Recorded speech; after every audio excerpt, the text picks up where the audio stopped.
Hello everyone. In this quick tutorial I'm going to show how to import and use Supercyan free sample character. The easiest way to get free sample character into your project is to go to the Asset Store through the Windows panel. Click Download and click again Import to add this pack to your current project.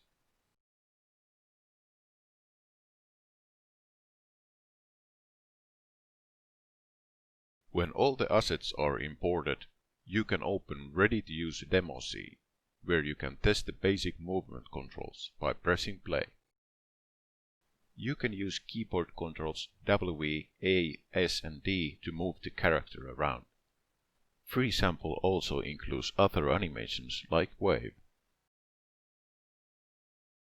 However, if you already have a project, you can drag and drop the male free simple moment 1 prefab to your scene.